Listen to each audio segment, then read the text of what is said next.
Hello बच्चों, हम प्रश्नावली 1.1 से दूसरा क्वेश्चन सॉल्व करेंगे। क्वेश्चन कह रहा है कि दर्शाइए कि कोई भी धनात्मक विषम पूर्णांक, ठीक है, इसका 6q+1 या 6q+3 या 6q+5 के रूप में है, जहाँ q क्या है, कोई पूर्णांक है। जो क्वेश्चन लिखा हुआ है इसमें क्लियर दिख रहा है कि 6+1 या 6+3 या 6q+5 का जो रूप दिखाया गया वो किसका रूप में है? ये है a=b/r के रूप में है, ठीक है। तो यहाँ से हम लोग मान लेते हैं कि माना कि b क्या है हमारा 6 है, तो r का वैल्यू क्या हो जाएगा? तो r=r/b से, यहाँ तो r क्या रहता है, r का कहना है कि ये b से छोटा, 0 से बड़ा है, ठीक है। तो यहाँ r का मान कितना होगा? 1 2 3 4 और ये 5, ठीक है। ये r का वैल्यू, क्योंकि 6 b से r से बड़ा तो इतना है, तो छोटा ही होगा, क्योंकि b तो 6 है। ये रहा आपका r का मान हमने निकाल लिया। तो अब क्या, अतः यूक्लिड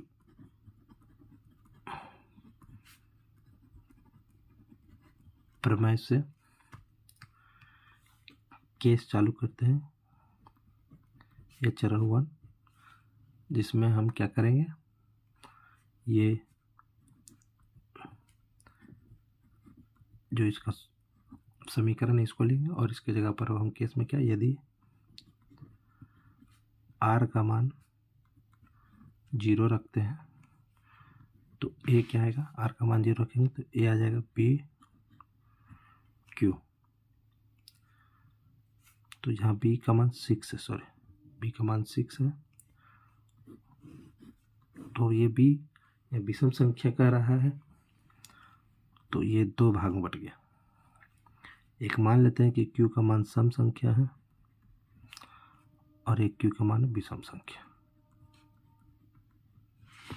ठीक है। अब यहाँ q का वैल्यू अगर हम 2 से मल्टीप्लाई करते हैं तो भी 12 आता है, और अगर q का एक विषम संख्या लेकर के भी मल्टीप्लाई करते हैं तो 18 आता है। ये आ जाएगा 18 और ये हो जाएगा 12, जो ये किसके रूप में बदलता है? एक सम रूप में बदलता है, क्योंकि दोनों क्या आ रहा है, सम संख्या, इसलिए सम रूप में ही आ रहा है।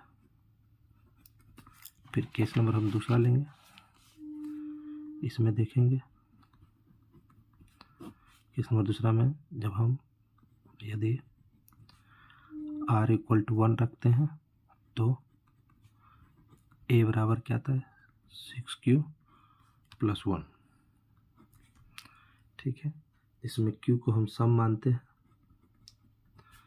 और 1 को विषम, ठीक है। तो a बराबर क्या आ जाएगा? जब किसी भी सम में कोई विषम संख्या जोड़ी जाती है तो वो विषम संख्या हो जाती है, तो ये क्या हो गया? विषम रूप हो गया। अब केस 3 में r का मान हम लेंगे 2, तो a का मान क्या हो जाएगा?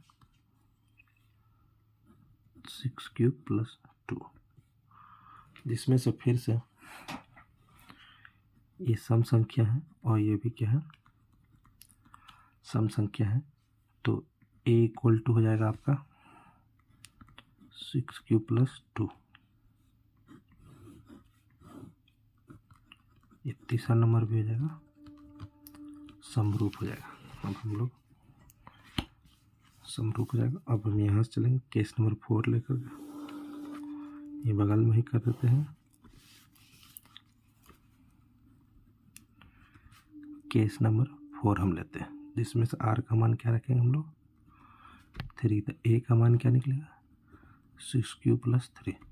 तो फिर से ये सम संख्या और ये क्या है? विषम संख्या, क्योंकि सम संख्या में जब हम विषम संख्या ऐड करेंगे तो क्या बन के निकलेगा? विषम संख्या निकलेगा। तो a का मान क्या निकल गया यहाँ पर? 6q+3 ये हो गया केस नंबर 4 और ये हो गया विषम संख्या, विषम रूप हो गया। अब केस 5 में r का मान हम लोग रखेंगे 4, तो इक्वल टू फिर से वही हो जाएगा, तो ये हो जाएगा सम संख्या, क्योंकि सम के साथ गुना होगा, ये भी है सम संख्या। तो a का मान क्या हो जाएगा 6q+4, तो ये समीकरण 5 भी हो जाएगा सम संख्या, समरूप। और लास्ट क्या है, केस 6 में r का मान हम लोग 5 रखेंगे, r का मान 5 रखेंगे, तो a इक्वल टू क्या हो जाएगा हमारा 6q+5, ठीक है, जिसमें ये सम रूप में है और ये विषम रूप में, विषम संख्या है। तो ये दोनों को फिर से क्या हो जाएगा, फिर ये निकल के किस रूप में आ जाएगा, ये विषम रूप में, विषम रूप में आएगा। जैसा कि इसमें कहा गया है, प्रश्न में ही दर्शाया गया, प्रश्न में क्या दर्शाया गया कि कोई भी धनात्मक, जो धनात्मक पहले सभी है, विषम पूर्णांक है, तो इसलिए अतः यहाँ क्या लिखेगा, तो अतः इतना लिखना है, अतः समीकरण 1, समीकरण 2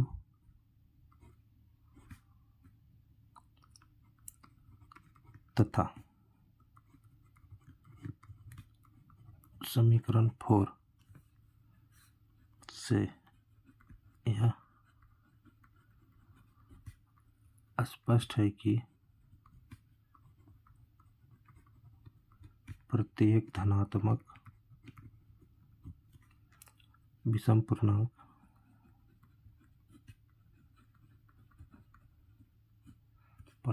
विषम पूर्णांक 6q+1 या 6q+3 या 6q+5 का रूप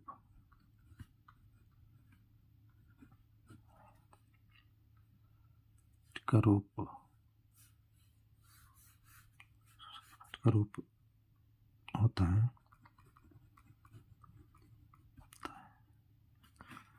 जहाँ q पूर्णांक, ये आपका हो गया उत्तर फाइनल। ठीक है, एक बार फिर से केस नंबर 1 से हम लोग बात करते हैं कि ये क्या दर्शाएगा, दर्शाया धनात्मक विषम पूर्णांक जो लिखित पर है। इसमें हमने मान लिया कि इसमें b 6 है, क्योंकि सब में 6 कॉमन है,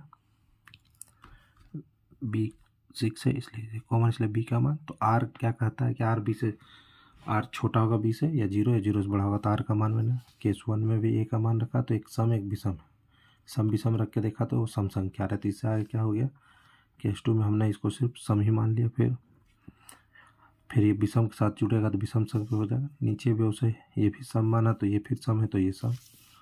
फिर केस 4 में क्या है, फिर ये विषम संख्या है तो विषम हो गया, फिर सम संख्या समरूप, और ये अंत में इस तरह से ये आंसर हो गया। इस तरह से बच्चों आपको क्वेश्चन सॉल्व करना है।